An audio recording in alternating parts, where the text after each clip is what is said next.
Assalamualaikum warahmatullahi wabarakatuh. Kami daripada kumpulan 15.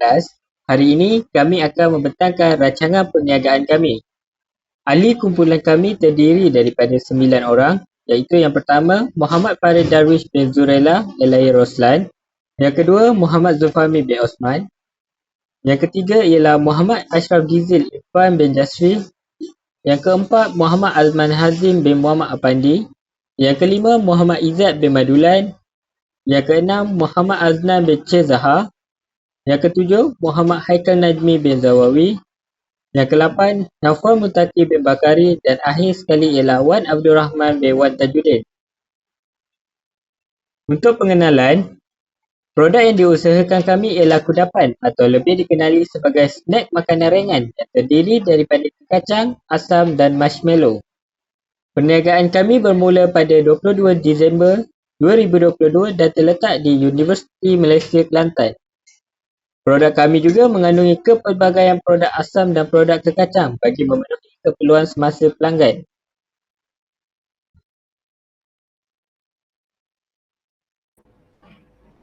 Okey, untuk latar belakang perniagaan ini, Sustify Enterprise merupakan sebuah perniagaan perkongsian yang ditubuhkan oleh 9 orang rakan kongsi. Penubuhan perniagaan ini adalah hasil daripada cetusan idea oleh 9 orang rakan kongsi mengenai makanan kepelbagaian asam dan kekacang. Kami menggunakan platform atas talian seperti Instagram dan TikTok. Hal ini kerana platform dalam talian sangat penting dalam menjalankan aktiviti pemasaran supaya ia dapat menarik para pelanggan. Seperti yang kita tahu, zaman ini hampir keseluruhan manusia telah didedahkan dengan penggunaan platform dalam talian untuk berkomunikasi di media sosial. Oleh itu, platform ini dapat dijadikan sebagai pemudah cara kami dalam mempromosikan produk kudapan ini. Ini adalah koleksi produk kami seperti kekacang, kepelbagaian kekacang dan kepelbagaian asam. Seterusnya saya serahkan kepada objektif organisasi. Okey, objektif organisasi. Kami meletakkan 3 aspek utama iaitu visi, misi dan matlamat. Bagi visi yang pertama menjadikan Satisfy Enterprise ini sebagai satu perniagaan yang dapat dikenali ramai. Bagi misi pula kami meletakkan 2 perkara iaitu yang pertama produk kekacang dan asam yang menjadi kegemaran pelanggan dan memberikan taraf perkhidmatan secara mesra pelanggan. Manakala matlamat juga kami meletakkan 2, yang pertama adalah memenuhi segala kehendak dan kemahuan pelanggan dengan membentangkan produk yang berkualiti dan akhir sekali sentiasa menambah baik keperluan semasa bagi memenuhi permintaan pelanggan.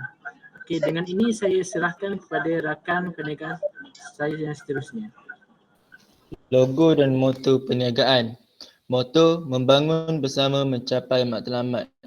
Maksud logo pula, gambar kacang.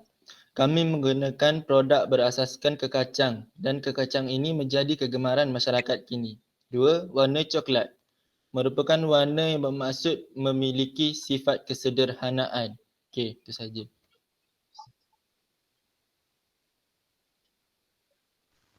Seterusnya adalah bahagian pentadbiran untuk carta organisasi. Kami ada 9 ahli jabatan kuasa. Yang pertama Muhammad Faris Darwish bin Zurella alias Roslan sebagai pengarah. Yang kedua Muhammad Zulfami bin Osman sebagai timbalan pengarah. Yang ketiga Muhammad Ashraf Zil Irfan bin Jasri sebagai pengurusan pentadbiran. Yang keempat Muhammad Azman Hazim bin Muhammad Apandi sebagai penolong pentadbiran. Yang kelima Muhammad Izzat bin Madulan sebagai pemasaran. Yang keenam Muhammad Aznan bin C. Zahar sebagai pengurusan plan. Yang seterusnya Muhammad Haikal Najmi bin Zawawi pengurusan kewangan. Naufal Mutaki bin Bakari sebagai pengurus operasi. Dan yang terakhir Wan Abdul Rahman bin Wan Tajuddin sebagai penolong operasi. Okey, itu sahaja. Untuk perancangan proses, untuk proses yang pertama kami telah menerima tempahan daripada pelanggan Untuk proses yang kedua, kami telah membuat bungkusan paket kacang dan asam mengikut tempahan yang telah dibuat oleh pelanggan. Proses yang ketiga pula ialah kami akan menyerahkan paket produk yang telah siap kepada pelanggan yang telah membuat tempahan. Dan proses yang terakhir, kami akan menerima pembayaran daripada pelanggan. Sekian daripada saya. Okey, saiz pasaran. Saiz pasaran bermaksud mereka atau orang atau kumpulan yang berpotensi untuk menggunakan produk atau perkhidmatan kami.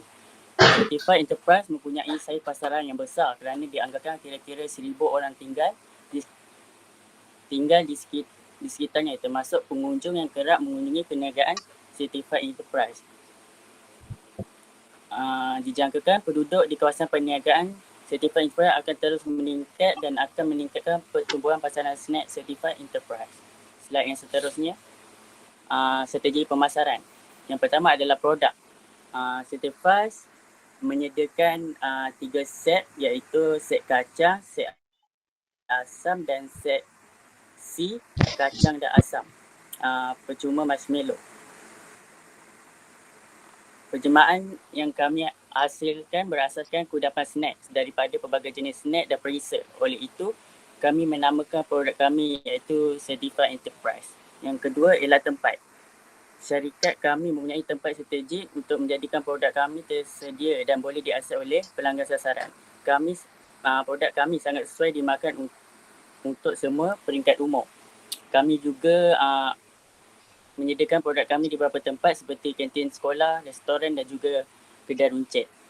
Okay, yang ketiga adalah harga. Kami menjual produk kami dengan pelbagai set dan harga. Antaranya ialah set A RM6, set B RM7 dan set C RM14. Kami juga menawarkan jika anda membeli setiap set C, kami akan memberikan percuma marshmallow secara percuma. Yang terakhir adalah promosi. Kami juga menyediakan pembelian secara atas talian kerana ia adalah salah satu jualan langsung yang paling pesat berkembang. Pembelian online kami ini untuk link Instagram kami iaitu Certified Enterprise dan di TikTok. Seterusnya. Okey, saya akan terangkan bahagian laporan keuangan. Kos perniagaan yang bakal dijalankan melibatkan kos anggaran RM90. Hal ini dikatakan demikian kerana kos ini melibatkan pembelian produk kekacang, marshmallow dan produk asam kering.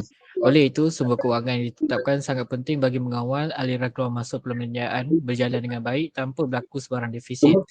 Sumber keuangan dikumpul melalui kutipan sesama 9 ahli kumpulan. Setiap seorang diminta sebanyak RM12 dan telah menghasilkan RM108 dan dijadikan sebagai modal. Dalam rancangan keuangan telah menunjukkan bahawa syarikat kami telah memperolehi keuntungan sebanyak 16% dan melebihi daripada modal permulaan. Ini bermakna kami telah mencapai ramalan jualan kami dan boleh meneruskan serta mengembangkan perniagaan ini pada masa hadapan. Dalam rancangan pertumbuhan kami berharap kami boleh mempunyai lebih banyak lagi cawangan untuk mengembangkan perniagaan kami. Sekian, terima kasih.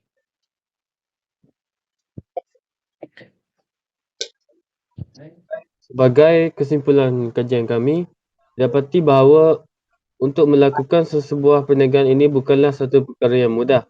Hal ini dikatakan demikian kerana dalam perniagaan kita perlu memikirkan keperluan dan kehendak pelanggan, mengenal pasti tanda sasaran dan bahagian pasaran dan mencari tempat yang strategik. Selain itu, dalam rancangan kewangan juga telah menunjukkan bahawa syarikat kami telah memperolehi keuntungan sebanyak 16% dan melebihi daripada modal permulaan. Dalam rancangan pertumbuhan kami berharap agar kami boleh mempunyai lebih banyak lagi cawangan untuk mengembangkan perniagaan kami. Sekian, terima kasih.